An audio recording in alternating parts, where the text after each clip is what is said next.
인사는 예수님 때문에 희망이 생깁니다입니다. 그러니까 예수님 때문에 하면 이제 옆에 있는 분들과 앞뒤로 희망이 생깁니다를 하는 것입니다. 근데 표정은 희망이 생기는데 어두운 표정은 굉장히 곤란하겠죠.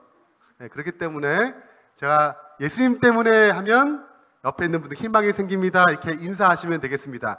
자, 아직 인사 시간 아니에요. 자, 예수님 때문에 희망이 생깁니다. 희망이 생깁니다. 님.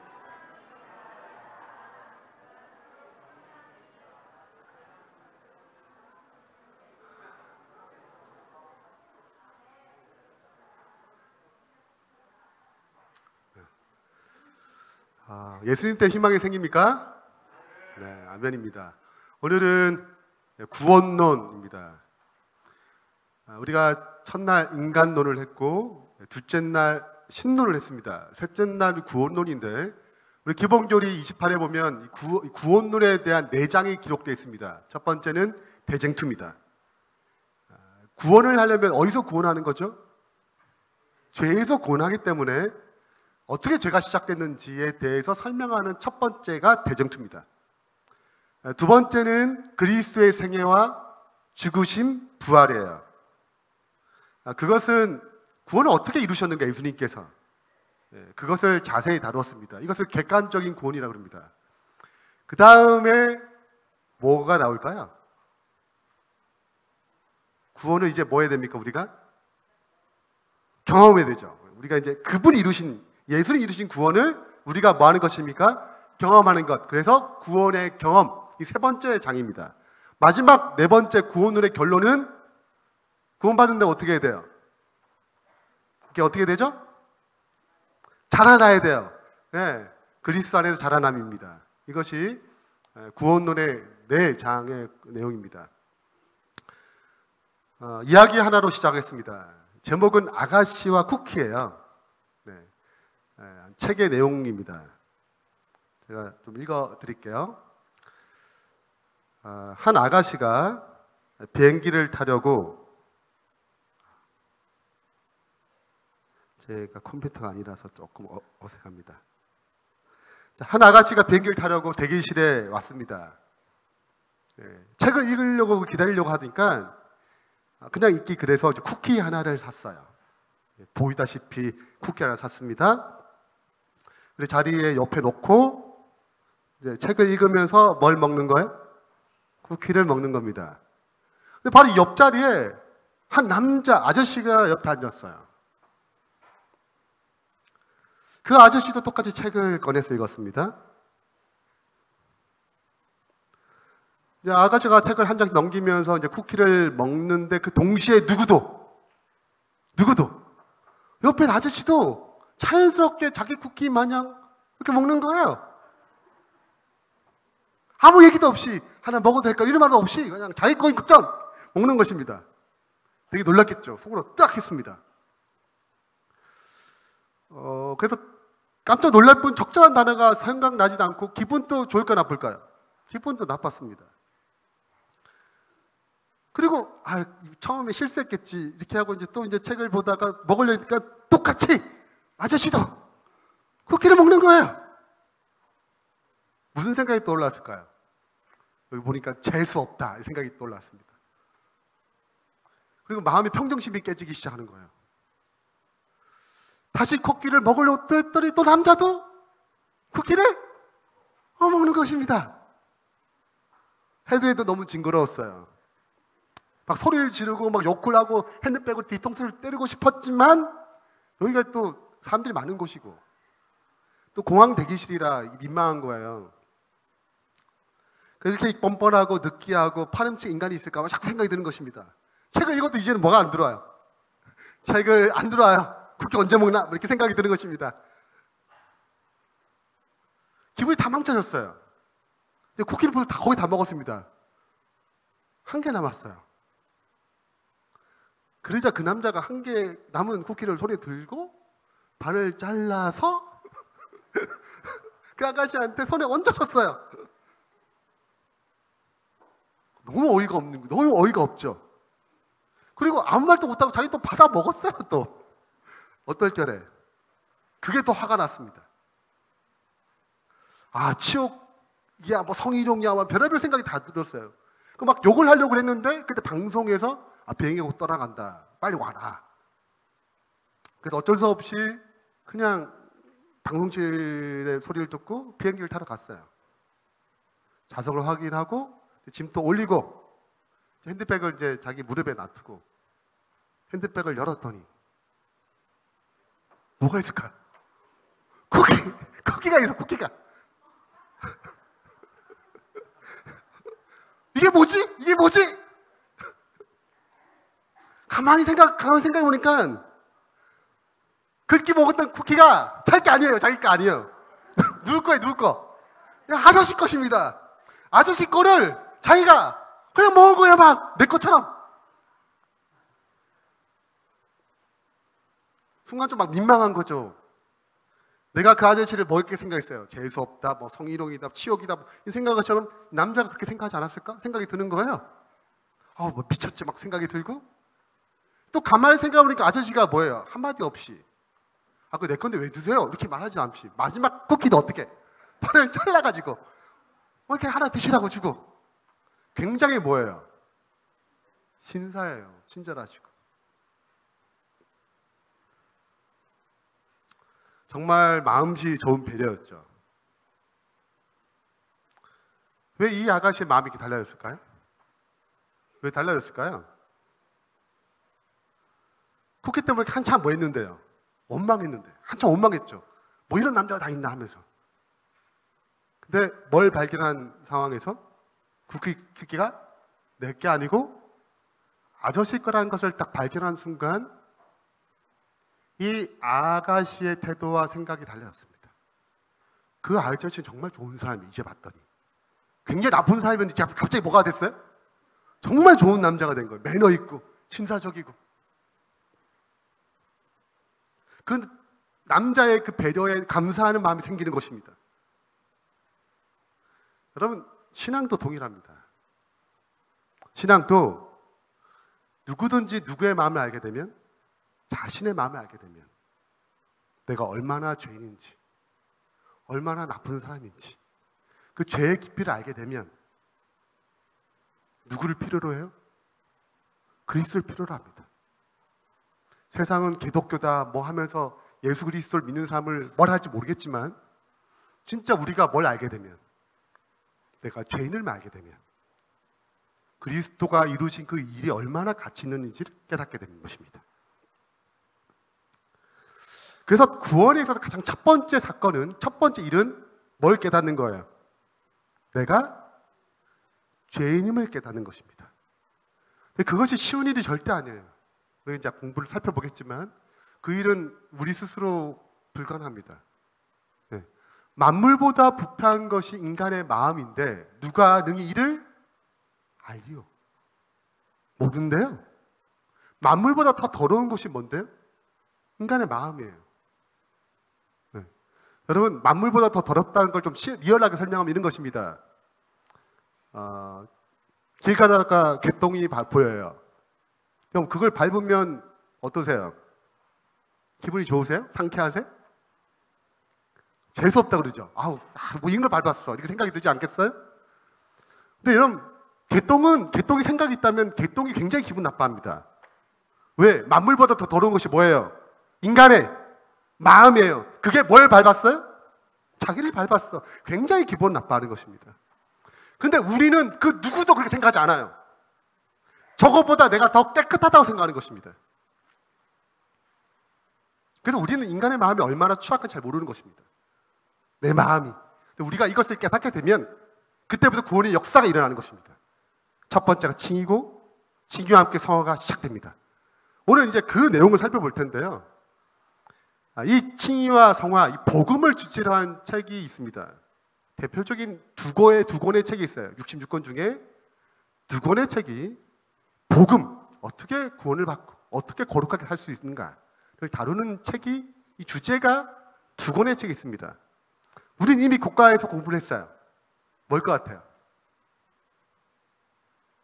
우리가 작년에 했습니다. 500주년, 루터 500주년 이렇게 해가지고 했어요. 그게 로마서와 또 한 권이 갈라디아서입니다. 그 뒤 두 권을 다뤘어요. 근데 로마서가 몇 장쯤 될까요? 로마서 16장입니다. 갈라디아서는요? 갈라디아서는 6장입니다. 주제가 뭐예요? 똑같아요. 근데 로마서는 몇 장? 16장. 갈라디아서는 6장. 그러면 로마서 쓸 때 막 영감이 막 쏟아졌어요? 갈라디아서는 영감이 자꾸 메말라가지고 6장밖에 못 쓴 건가요? 왜 이렇게 똑같은 주제인데 이게 장의 차이가 날까요? 로마서가 더 애틋한 마음이 생겼습니까? 할 말이 더 많았어요? 갈라디아서의 교회는 뭐 할 말이 별로 없었습니까? 사도 바울의 편지의 특징은 먼저 교회를 세운 다음에 편지를 보냅니다. 그것이 사도 바울의 편지의 특징입니다. 그러나 유일하게 단 한 권, 로마서만 교회를 가지 못하고 쓴 책이에요. 복음을 알려주고 싶은데 뭐 하지 못했어요? 가지 못했어요. 갈라디아 교회는 이미 복음을 증거를 했습니다. 근데 후에 복음에 대한 문제가 생겼기 때문에 다시 복음을 쓰는 것입니다. 그래서 그것은 축약해서 써요. 네. 그러니까 로마서의 축소판이 갈라디아서입니다. 근데 로마서 같은 경우에는 아직 사도 바울이 복음을 증거하지 못했기 때문에 복음에 대한 이해를 체계적으로 설명할 필요가 있었습니다. 그래서 많은 신학자들이 복음에 대한 최고의 책으로 로마서를 가리키는 것입니다. 그래서 이 시간에는 로마서를 살펴보는 거예요. 네. 이 시간에 끝날 때는 로마서 한 권을 뗐다라고 생각하면 되겠습니다. 로마서는 총 16장, 3개로 구성되어 있습니다. 첫 번째 1장부터 8장을 우리는 복음의 교리편이라고 합니다. 1장부터 8장까지입니다. 복음의 교리편입니다. 두 번째는 복음의 역사편이라고 합니다. 9장부터 11장입니다.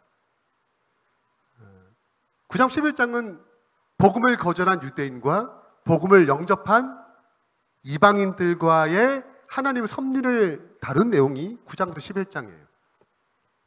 마지막 12장부터 16장은 이제 복음을 뭐 했으면, 받아들였으면 내 삶의 터전에서, 교회에서, 가정에서, 내 직장에서, 이 나라에 대해서 내가 어떻게 살아야 되는가, 그것을 다룬 것이 12장부터 16장 복음의 윤리편입니다. 복음은, 로마서는 이렇게 3개의 산으로 되어 있습니다. 자, 우리가 살펴볼 것은 1장부터 8장 복음의 교리편이에요.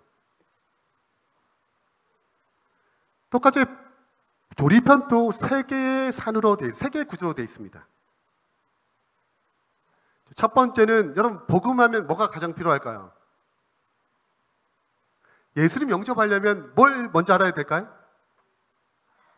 뭘 알아야 예수님이 필요할까요? 내가 죄인임을 깨닫는 것이 첫 번째입니다. 그렇기 때문에 1장부터 3장 20절까지가 뭐됨을? 죄인됨을 설명합니다. 두 번째는 뭘까요? 그럼 누가 필요해요? 예수님이 필요합니다. 3장 21절부터 5장 끝까지 예수님의 필요성을 얘기합니다. 어떻게 믿음으로 예수님을 통해 구원받는지를 설명합니다. 마지막으로 예수 믿는 사람은 어떻게 살 것인가? 그 6장부터 8장 끝까지 성화를 다룹니다.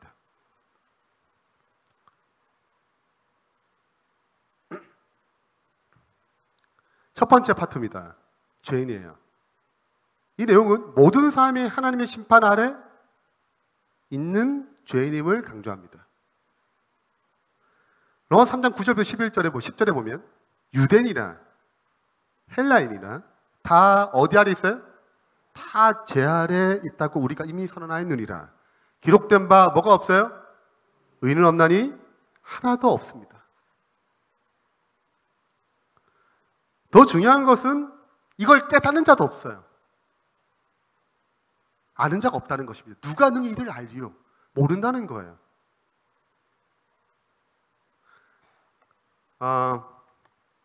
제가 모태신앙입니다. 저는 모태신앙이고요. 저희 어머님이 제가 5살 때 장로교회에서 저희 어머니 미용사였거든요. 미용을 하시는데 손님들 중에 누가 있었습니까? 네, 재림교인이었어요. 네, 친하셨어요. 그분과 친하셔가지고 하다가 성경 공부를 한 번 하자고 그랬어요. 저희 어머니가 어떻게 성경 공부를 한 번 딱 했는데 그때 뭐 다니엘서를 공부했는지 한 번 딱 공부하고 충격을 받으셨대요. 아, 이 교회를 절대 상종하면 안 되겠다 하고 네, 저희 어머니 새벽 기도를 빠지지 않으셨는데 이제 새벽 기도 가는데 계속 걸리는 거예요. 이게 하나님 주님이 뜻이라면 이번 공부하고 알려주세요 해가지고 공부를 하시고 개종하셨어요. 네, 이렇게 개종하셨어요. 제 5살 때예요. 저는 모태신앙이에요. 그리고 이제 집이 부산입니다. 부산 초등학교, 삼중초등학교를 다녔어요. 그리고 부산에서 한삼으로 왔습니다. 모태신앙의 특징은 뭘 못해요. 자, 제가 치라는 말이 하나 있었습니다. 목사님이 복음 설교하면 꼭 하시는 말이 있어요. 우리가 다 뭐래요?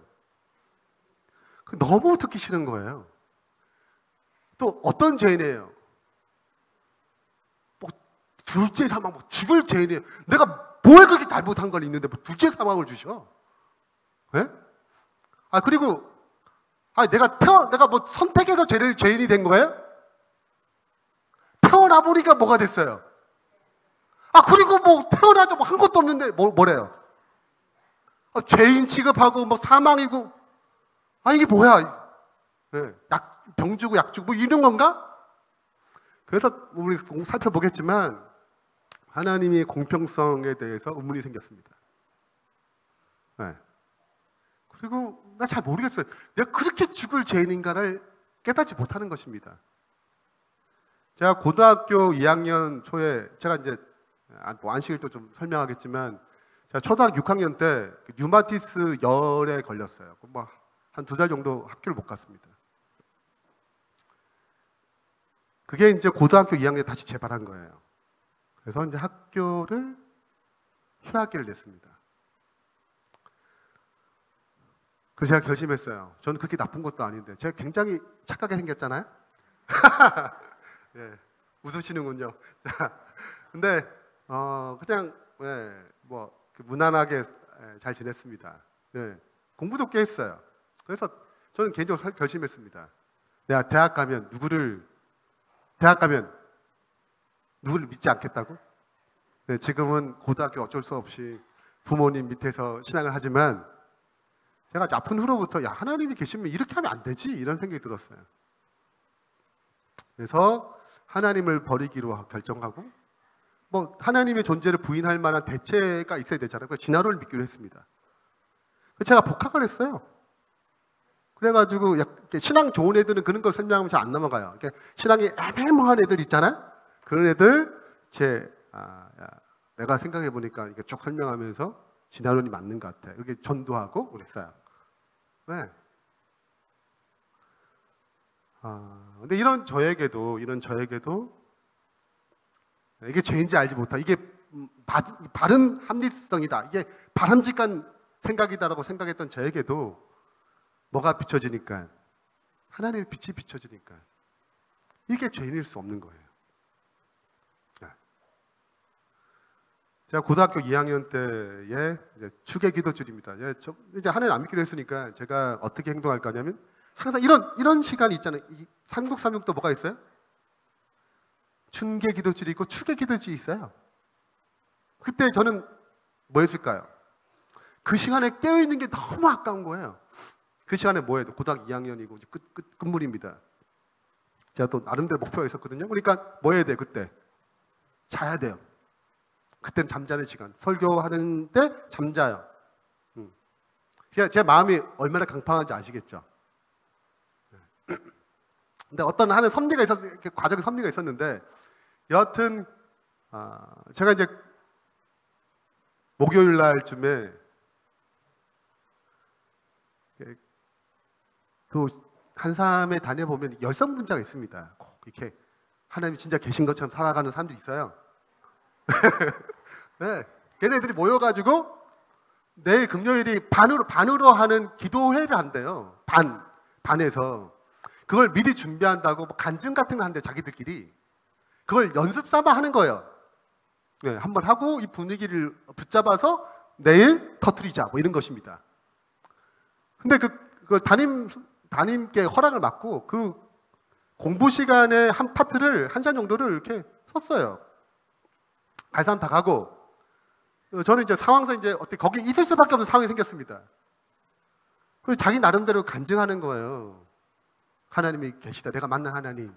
이렇게 막 얘기를 하는데요. 한 10명, 열 몇 명 정도 있었어요. 얘기를 하는데, 하나님 좀 계시면 굉장히 곤란하다는 생각이 자꾸 드는 거예요, 제가. 네. 정말 하나님 여기 계시다는 느낌을 받는 것입니다. 그리고 금요일 날 기도의 시간에 이제 각자 다 기도하는 시간이 있는데, 제가 이제 커튼을 이렇게 이제 창문에 커튼 있잖아요. 창문 커튼을 치고 이제 창문을 바라보고 이제 기도를 하는데, 저에게는 예수님이 저 멀리서 흑백이로 십자가를, 빨간색 십자가를 지고 지나가는 장면이 보이는데, 그때 제가 처음으로 이렇게 죄인임을 깨달았어요. 네. 여러분, 제가 얼굴이 까맣잖아요. 까맣다고 뭐 묻힌다 하더라도 절대 뭐 할 수 없어, 확인할 수 없어요. 그러니까 아무리 너가 얼굴이 뭐 묻었어, 아무리 얘기해도 내가 뭐 할 수 없으면, 확인할 수 없으면 그걸 믿기는 굉장히 어렵습니다. 그래서 뭘 보고 확인하는 거예요? 거울 보고 확인해서, 아, 내가 정말 지저분하구나, 이렇게 되는 거거든요. 그러니까 아무리 죄인이다, 아무리 기별 외쳐도 이게 경험되지 않은 것은 절대 와닿지 않아요. 근데 하나님 은혜로 정말 죄인임을 깨달았어요. 너무 더러운 거예요, 제가. 그렇다고 제가 뭐 나쁜 일을 했어요. 제가 모범적으로 살았거든요. 근데 이렇게 더러울 수가 없는 것입니다. 저의 모든 삶 자체가. 이렇게 하면 누가 필요해요? 그리스도가 필요한 것입니다. 그래서 성경은 진실이에요. 그걸 체험하게 되면 알게 되는 것입니다. 그래서 죄인을 깨닫게 되면 누굴 필요합니까? 그리스도를 필요로 하게 됩니다. 그리스도밖에 없는 것입니다. 하나의 영광, 모든 사람의 죄를 범하였으므로 하나의 영광에 이르지 못하였더니 그리스도 예수 안에 있는 구속으로 말미암아 하나님의 은혜로 값없이 의롭다 하심을 얻은 자가 되었느니라. 잠깐 다시 질문 드리겠습니다. 죄인으로 태어나서 심판받는 것이 공평한가요? 여러분, 어느 누가 내가 죄인으로 선택했어요? 아담 외에는 선택한 사람이 아무도 없어요.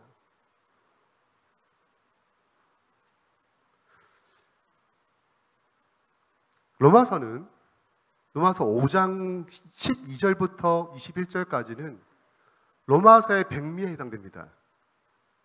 바로 이 문제를 다뤄요. 어떻게 하나님께 이 문제를 공평하게 처리하시는가? 먼저 고린도서 15장 22절에 있는 말씀을 다 같이 읽겠습니다. 시작. 아담 안에서 모든 사람이 죽은 것 같이 그리스도 안에서 모든 사람이 삶을 얻으리라. 자, 보세요. 아담 안에서 얼마나 죽은 것 같아요? 모든 사람이. 여러분 선택했어요? 아담의 후손이 되고 싶어 선택하셨어요? 아무도 없어요. 제가 현시인데 현시를 선택하지 않았어요. 태어나 보니까 뭐가 된 거예요? 현시예요. 여러분 아담의 후손으로 그냥 태어나 보니 뭐가 된 거예요? 이건 선택의 영역이 아닙니다. 선택의 영역이 아니에요. 자, 두 번째 보겠습니다. 그런 것처럼 그리스도 안에서 믿는 사람의 안에 모든 사람이에요. 자, 믿는 사람의 모든 사람이에요. 인류가. 누가 안에 있었다고 얘기합니까? 그리스도 안에 있었다고 얘기합니다. 이건 선택의 영역이 아니에요. 그리스도께서 이 땅에 오셨을 때 모든 인류를 누가 안에 넣으셨어요? 그리스도 안에 넣으셨다고 얘기하고 있습니다. 자, 이것을 제가 좀 도표로 설명하겠습니다. 이것을 신학적 언어로 대표성의 원리 또는 공동체 원리라고 합니다. 생명의 주인은 하나님이십니다. 그 사랑으로 누굴 창조하셨어요? 아담을 창조하셨습니다. 근데 아담은 혼자 창조한 게 아닙니다. 아담 안에 뭘 넣었다고요? 모든 인류를 넣었습니다. 아담이 없었으면 누가 없어요? 우리가 없어요. 그래서 아담 안에 모든 인류가 들어가 있습니다. 이건 선택의 영역이 아닙니다. 여러분 부모님 선택할 수 있어요? 선택할 수 있으면 우리 난리 났어요. 왜? 선택 영역이 아니에요. 그래서 자유의지는 제한적 자유의지입니다. 이미 태어난 생명 이후로부터 작동되는 것입니다. 아담이 타락했어요. 그러자 누구와 연결이 끊어졌습니까? 하나님과 관계가 끊어졌습니다. 그럼 생명이 끊어졌기 때문에 뭐가 모든 인류에게 임합니까? 사망의 모든 인류에게 임하는 거예요. 복사기가 있는데 복사의 원본이 문제가 생기면 복사되는 것마다 뭐가 돼요? 문제있게 나오는 것입니다. 자, 그래서 하나님은 또 다른 대표를 세우셨습니다. 누구예요? 예수 그리스도입니다. 이 문제를 해결하기 위해서 영원전부터 준비한 구원의 계획입니다. 예수 그리스도를 준비하셨어요. 예수님을 몇 번째 아담이라고 그래요? 두 번째 아담입니다. 마지막 아담에 다시 대표가 없다는 뜻이에요. 마지막 아담이라는 것은 다시 없다는 것입니다. 그 인류는 딱 두 부류예요. 아담과 그리스도입니다. 예수님 태어나셨을 때 똑같이 뭐 하셨어요? 아담은 인류라는 뜻이에요. 모든 인류가 누구한테 들어가셨어요? 예수님 안에 들어갔습니다. 우리의 선택과 상관없습니다. 그건 하나님의 일방적 은혜예요. 그리고 모든 삶을 위해서 뭘 준비하셨어요? 생명을 준비하셨습니다.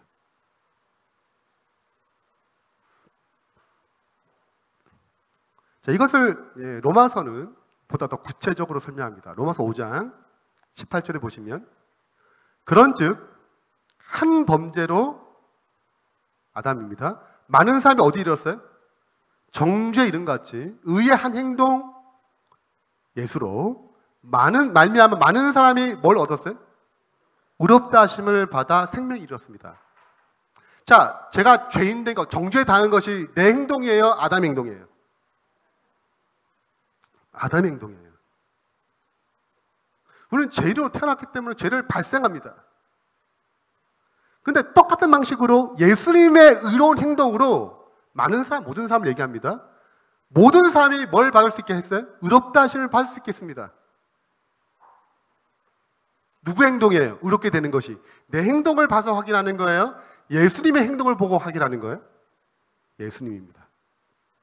5장 19절에 보면 이어서 똑같이 설명합니다. 한 사람 아담의 순종치 아니함으로 많은 사람이 뭐 됐습니까? 죄인된 것 같이 한 사람의 순종하심으로 많은 사람이 의인이 되리라. 자, 이걸 좀 더 설명을 해볼게요. 한국과 일본이 축구를 합니다. 누가 이기길 바라세요? 아, 그렇죠. 열심히 응원을 했어요. 열심히 응원했습니다. 2대1로 한국이 졌습니다. 그러면 한국이 진 거예요?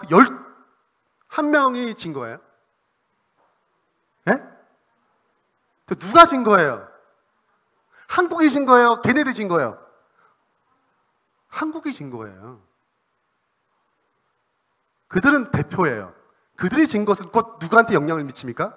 한국 전체에 영향을 미칩니다. 내가 축구를 좋아하든 좋아하지 않든 아무 상관이 없어요. 만약에 한국이 이기면 우리가 축구를 좋아하든 응원을 하든 하지 않든 아무 상관없이 우리도 뭐 한 거예요? 이긴 거예요. 이제 버스 한 대를 45인승을 딱 구입했습니다. 빌렸어요. 어디 설악산 놀러 간대요. 지금 가는지 잘 모르겠지만 여튼간에 뭐 설악산에 온천이 있습니까? 온천 간다고 얘기합시다. 너무 좋은 거예요. 교회에서 다 대준대요.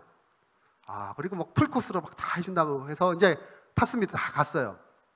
그리고 아무도 안 졸았어요. 너무 재밌는 것입니다. 막 얘기하고 막 이렇게 너무 재밌었어요. 근데 운전사가 졸았어요. 그래서 전봇대를 박았습니다. 누가 잘못했어요? 누가 잘못했어요? 운전사가 잘못했죠. 그럼 누구만 다쳐야 돼요? 그쵸? 근데 운전자만 다치나요? 그 버스 안에 탄 모든 사람은 뭐하게 됐습니까? 영향을 받게 되어 있습니다. 왜요? 이게 안에 있기 때문에요. 이걸 공동체 대표성의 원리라고 그래요. 이 공동체 대표성 원리를 잘 설명한 것이 히브리서 7장에 기록되어 있습니다. 히브리서의 전반부는 뭘 다루냐면 예수님이 얼마나 탁월하신가를 다룹니다. 천사보다 탁월하신 분이에요. 모세보다 탁월하신 분이에요. 여호수아보다 탁월하신 분입니다. 여호수아가 준 신보다 더 탁월한 신을 주실 분이에요. 이게 탁월성을 다룹니다.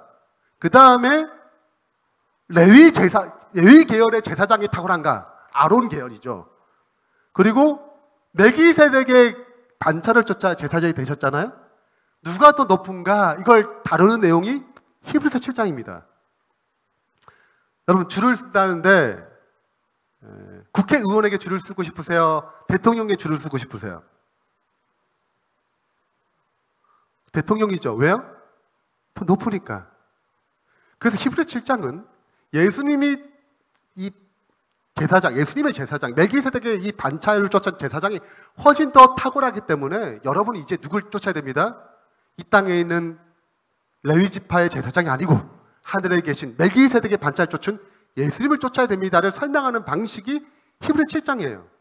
근데 이걸 설명하기 위해서 사용하는 것이 공동체 대표성 원리입니다. 자, 1절입니다. 이 멜기세덱은 살렘의 왕이요 지극히 높으신 하나님의 제사장이라 여러 왕을 쳐서 죽이고 돌아오는 아브라함을 만나 복을 빈 자라. 그 다음 생략하고요. 4절. 이 멜기세덱이 얼마나 높은가를 생각해 보자. 조상 아브라함 또 노량물 중에 몇 분의 몇을 줬어요? 10분의 1은 누가 받나요? 구약에서는 제사장이 받습니다. 이 말은 제사장이라는 뜻이에요. 5절입니다. 5절. 레위의 아들들 가운데 제사장 직분을 받은 자들은 율법을 따라 아브라함의 허리에 난 자라도 누구한테 10분의 1 취함을 받았어요? 자기 형제들에게 10분의 1을 취하람을 받았습니다. 누구도 받았어요? 멜기세덱도 받고 레위 계열의 제사장 직분도 10분조를 받았어요. 자, 근데 6절에 보면 레위 족보에 들지 않은 멜기세덱은 누구에서 받았어요? 11조를요. 아브라함에게서. 그리고 그 아브라함에서 축복 기도를 해줬습니다. 복을 빌어줬어요. 7절. 논란의 여지 없이 낮은 자가 높은 자에게 뭘 받습니다? 그러니까 그럼 멜기세덱이 높아요? 아브라함이 높아요? 멜기세덱이 높은 거예요. 뭘 빌어줬으니까? 축복을 해줬으니까 멜기세덱이 하나님의 제사자가 더 높은 지위를 갖고 있습니다. 그 다음 9절입니다.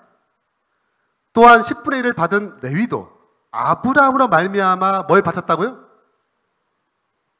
10분의 1을 바쳤다가 할 수 있나니 이는 멜기세덱이 아브라함을 만날 때 레위는 이미 자기 조상의 태어나지 않았다는 것입니다. 자, 이게 무슨 말이냐면 자, 아브라함이 누굴 만날 때? 멜기세덱을 만나서 이제 11조를 딱 바칠 때 그때 누가 안 태어났냐면 이삭도 안 태어났어요. 또 누가 안 태어났어요? 야곱도 안 태어났습니다. 야곱의 세 번째 아들이 레위예요. 근데 그 레위가 어디 안에 있다고요? 아브라함 안에 있다고 얘기하는 아브라함의 아래에 있어요. 근데 9절에 보면 레위도 누구로 말미암아? 아브라함 말미암아 뭘 바쳤대요? 아직 뭐 하지 않았는데? 편하지 않았는데. 자, 이걸 좀 이해하기 위해서 여기 핸드폰이 있습니다. 핸드폰이 있고 여기 성경책이 있습니다. 이 성경책에다가 핸드폰을 넣었어요. 이렇게요. 네. 자, 핸드폰이 어디 안에 있어요? 네. 제가 여기서 일로 옮겼습니다. 제가 옮긴 건 뭘 옮겼어요? 성경책을 옮긴 거예요. 근데 뭐도 옮겨집니까? 핸드폰도 옮겨진 거예요. 자, 성경의 행동을 뭐도 똑같이 하는 것입니까? 이 안에 있는 것도 똑같이 한 것처럼 여겨지는 것입니다. 어디 안에 있기에? 이 안에 있기에. 제가 이거를 싸가지고 중국에 보냈다고 합시다. 저 성경책을 보냈어요. 근데 어디 핸드폰이 이 안에 들어갔어. 그러면 전 핸드폰을 보낼 마음이 조금도 없었어요. 근데 핸드폰도 가게 됩니까? 왜? 이유가 뭐죠? 안에 있으니까.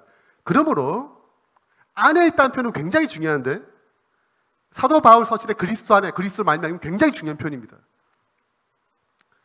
안에 있으면 똑같이 여겨집니다. 아브라함 안에 있었기 때문에 11조를 바치면 누구도 한 것처럼 여겨진다고요? 레위는 아직 태어나지 않았지만 누구로 말미암아 아브라함을 말미암아 한 것처럼 여겨지는 것입니다. 자, 이런 개념을 가지고 다시 돌아가겠습니다. 자, 대표성의 원리를 가지고 이 공동체적 사상을 가지고 아담이 선악과를 따먹었을 때 우리 어디 안에 있었어요? 아담 안에 있었습니다. 그러면 우리가 아담으로 말미암아 선악과를 따먹었다 할 수 있어요, 없어요? 있어요. 우리 직접 따먹은 건 아닙니다. 그러나 누구로 말미암아? 아담으로 말미암아 우리도 다 뭐해서 행동을 같이 보는 것입니다. 이것이 성경, 구약이 말하는 관점이에요. 그래서 성경을 볼 때 이 공동체적 관점이 없으면 이해를 못합니다. 자, 아간이 범죄를 했어요. 혼자 범죄했어요. 그럼 아간만 다쳐야 되지만 아간의 범죄로 이스라엘 백성 전체가 위기에 빠졌습니다. 아이성과 전쟁에서 졌어요. 누구 한 사람 때문에? 아간 한 사람의 이유는 뭐예요? 이게 아간 한 사람의 죄로 생각하지 않고 이게 공동체로 바라보기 때문에 그렇습니다. 자, 그러면 대표성의 원리에 따라 예수님께서 한 번도 죄 없이 살아셨어요. 맞지 안 맞아요? 자, 그러면 우리도 그리스도 안에서 한 번도 죄 없이 살았다고 얘기할 수 있어 없어요? 갑자기 대답이 왜 시원치 않죠? 자, 우리도 누구 안에서 단 한 번도 뭐 한 적이 없어요. 죄를 지은 적이 없어요. 누구로 말미암아? 말미암아. 분명한가요? 분명한 거예요. 내가 한 건 아니에요. 누가 하신 거예요? 우리가 죄인으로 태어난 게 내가 한 거예요? 누가 한 거예요? 아담의 결과로 우리가 받은 것입니다. 우리 죄책은 받지 않았어요. 이건 이 죄책까지 죄의 책임감이죠. 그건 우리가 받지 않았습니다. 죄의 영향은 받았어요. 자, 다시 신학적인 내용은 좀 생략하고, 자, 중요한 것은 예수님 한 행동이 누구처럼 여겨진 거예요. 내가 한 것처럼 여겨지는 것입니다. 그래서 우리는 단 한 번도 누구 안에서는 2000년 전 그리스도 안에서 죄를 지은 적이 한 번도 없어요. 누구 안에서? 그리스도 안에서. 그 내가 의롭다고 표현할 때는 항상 나를 바라보면 안 돼요. 누가 하신 걸 바라봐야 돼요. 그리스도가 뭘 하셨냐를 바라볼 때만의 구원의 확신이 생기는 것입니다. 예수님께 십자가에 돌아가셨을 때 혼자 죽으신 거예요? 모든 인류가 그 안에 있었어요? 모든 인류가 두 죄상을 당한 것입니다. 그래서 구원의 확신은 누구를 바라볼 때 생기는 거예요?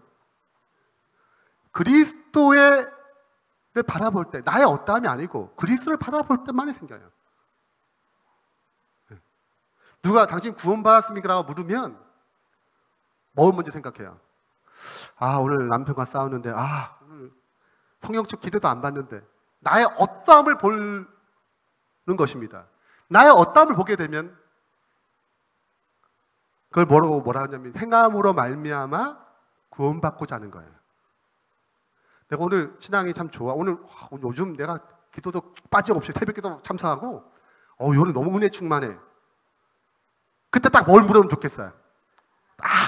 그 타이밍에.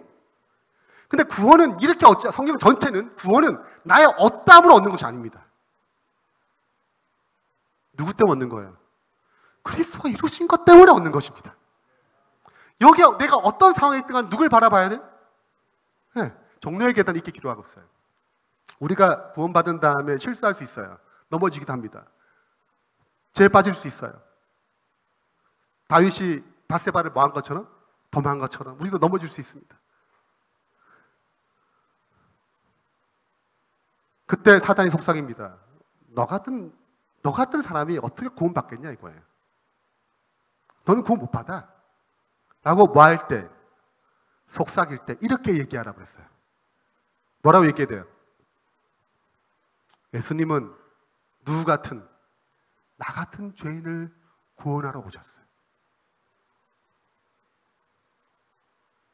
그것이 누구에게? 사탄에게 의할 것입니다. 우리의 구원은 누굴 볼 때만이, 예수님을 바라볼 때만이 확신이 생깁니다. 그래서 구원에는 두 가지 관점이 있습니다. 객관적인 구원이 있고 주관적인 구원이 있습니다. 객관적인 구원이란 무엇이냐? 그리스도께서 온 인류를 위해 행하신 것입니다. 내가 믿든 믿지 않든 중요하지 않아요. 아무도 예수님의 탄생과 그 죽으심에 대해서 이해하는 사람이 없었습니다. 그분은 모든 인류를 쓰시고 그 안에 품으시고 그 일을 행하셨어요. 그것을 뭐라고 그래요? 객관적인 구원이라고 합니다. 주관적 구원이란 뭐예요? 주관적 구원이란, 그러면 예수님께 이루신 그 객관적인 구원을 이제 뭐로 해야 돼요? 자신의 것으로 받아들인 것을 가리켜서 주관적 구원이라고 해요.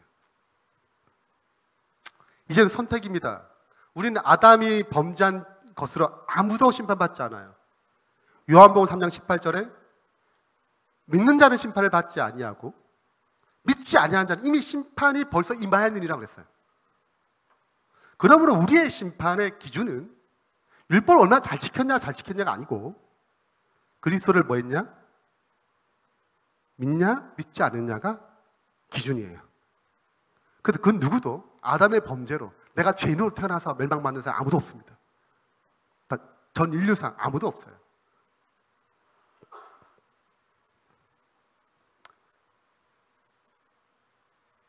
자, 이제 성화의 부분입니다. 성화의 핵심은, 자, 이제 구원받은 다음에 이제 막 살아도 돼요? 아, 나의 모든 죄가 다 용서받은 거예요? 십자가에서? 내가 내일 지을지도 용서받은 거예요? 십자가에서? 이미 용서받은 거예요. 아, 이제 용서 다 하셨으니, 야, 이제 내일 지을지도 용서하셨대. 막 살아도 돼. 이런 뜻인가요? 그 로마서 6장 1절은 이렇게 시작합니다. 아, 은혜를 받은 이 은혜 때문에 다시 죄에 거하겠느냐 이거예요. 그럴 수 없느니라.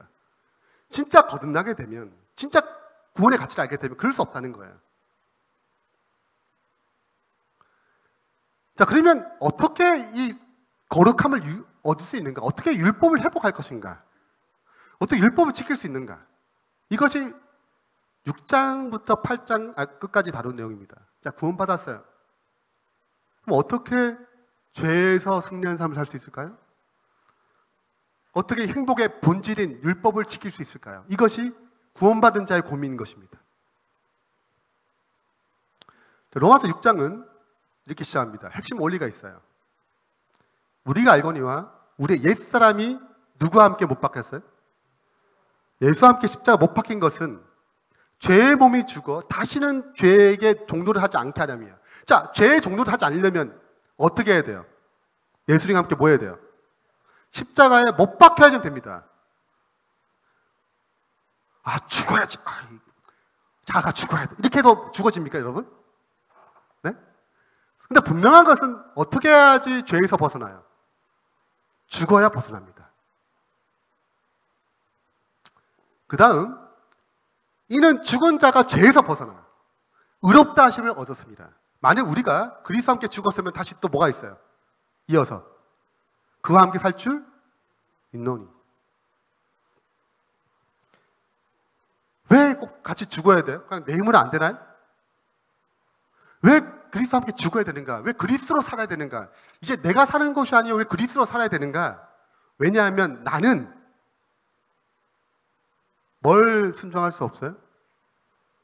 선하심을 알아도 선을 순종할 힘이 없습니다. 이것이 로마서 7장의 얘기예요. 6장은 뭘 다루냐면 원리를 다룹니다. 핵심은 두 가지예요. 그리스도 안에 죽고 그리스도로 살아야지 성화가 되는 거야. 왜 그런 줄 알아? 7장의 설명에 왜? 뭐는 있어도 내 속에 육신에 선한 것이 없어요. 원하면 내게 있어도 선을 행하는 것이 없습니다. 우리에게는 선을 행할 능력이 없어요. 선을 행할 능력이 없습니다. 그렇기 때문에 나는 죽고 누가 사셔야 돼요? 그리스도가 사셔야 돼요. 갈라디 2장 20절 가장 유명한 성경절이죠. 내가 그리스도와 함께 십자가에 뭐 했나니? 못 박혔나니. 그런즉 이제는 내가 사는 것이 아니에요. 오직 내 안에 누가 사세요? 여러분, 나는 죽고 그리스도가 사신다고 생각해 보세요. 이제 오늘부터 그리스도만 사셔. 나는 죽었어. 그럼 어떻게 살 것 같아요? 남편한테, 아내한테 어떻게 행동할 것 같아요? 교회에서 어떻게 할 것 같아요? 우리가 기도를 드리면 어떤 기도가 나올 것 같아요? 나는 죽고 그리스도만 사신다면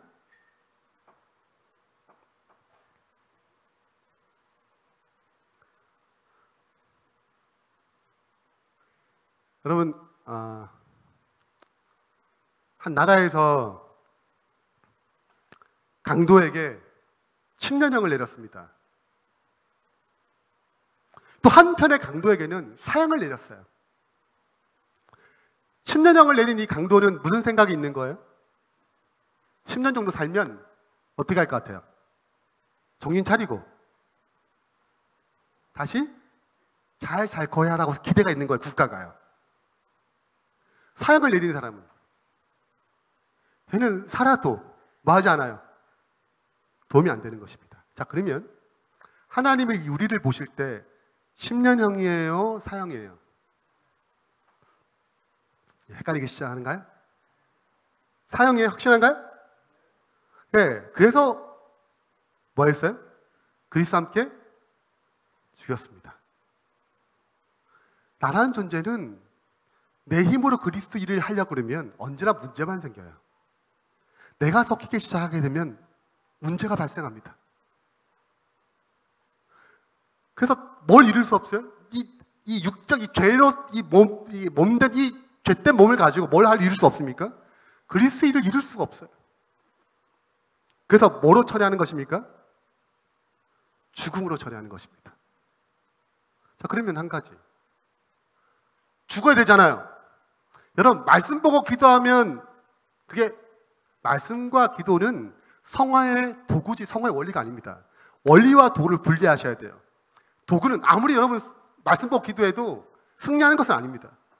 바리새인 다 승리해야 돼요. 그러면 그건 승리하기 위한 도구예요. 그리스도를 바라보도록 하는 도구입니다. 승리의 원리는 성경은 내가 그리스도와 함께 죽고 그리스도로 사는 것입니다. 이것이 승리의 원리예요. 자, 그러면 그리스도와 어떻게 죽어요? 자, 죽어. 내가 그리스도 앞에 십자가 못 박아. 못 박겠습니다. 이렇게 해서 못 박아지나요?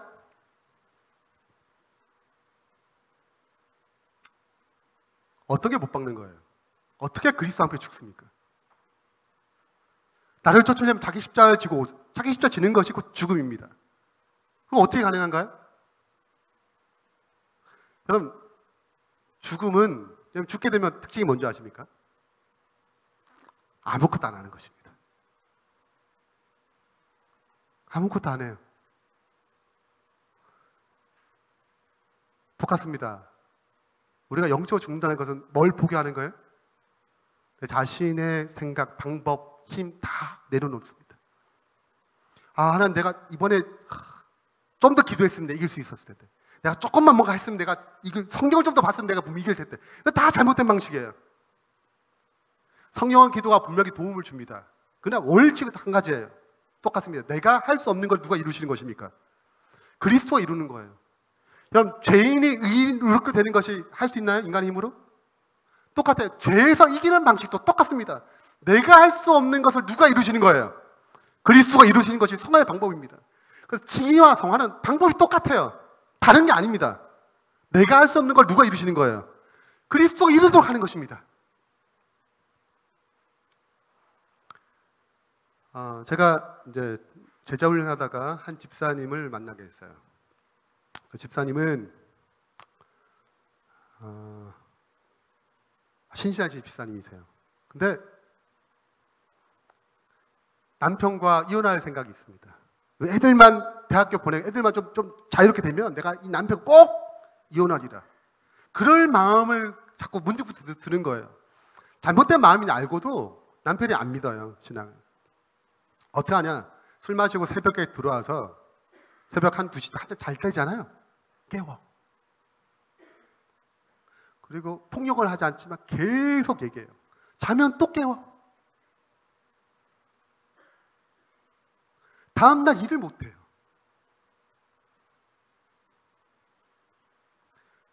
그래서 그래, 내가 그리스도 참아야지. 참아야지. 참다 내가 그래 쭉 집사인데 참아야지. 이렇게 하다가 참는 것도 뭐가 돼요? 이게 죽겠다. 이렇게 참다가 죽겠다 생각이 드는 것입니다. 그럼 또 뭐예요? 막 또 얘기해. 그럼 또 끝에 뭐 합니까? 내가 이렇게만 하면 남편 전도 못한대. 이렇게 생각하는 것입니다. 그래서 참는 것이 성화인 줄 알았어요. 성경의 참음, 성경의 인내를 오해한 것입니다. 성경의 언어를 읽는 우리가 지금 생각하는 관점으로 이해하게 되면 오해가 많습니다. 그러다가 이제 성경 공부를 하게 되고 그분이 성화가 어떻게 이루어질지를 배웠어요. 목사님, 내가 이제 알겠다. 내가 다 내려놓겠다. 왜냐하면 다 실패했잖아요. 실패는 중요해요. 왜 중요할까요?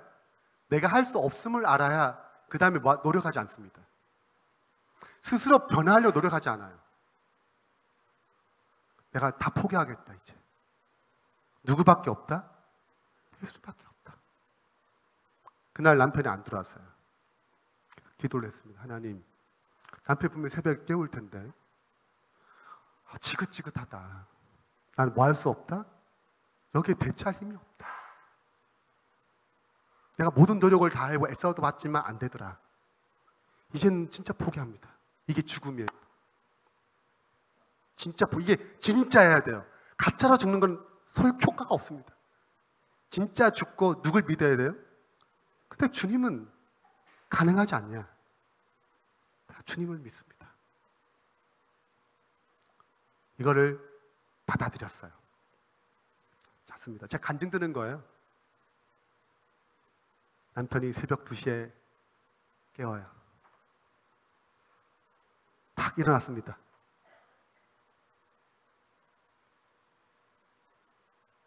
근데 남편이 하는데 자기가 생전 처음으로 남편이 그렇게 불쌍하더래요.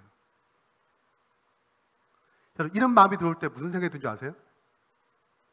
내 마음이 아닌 거예요. 누구의 마음이에요?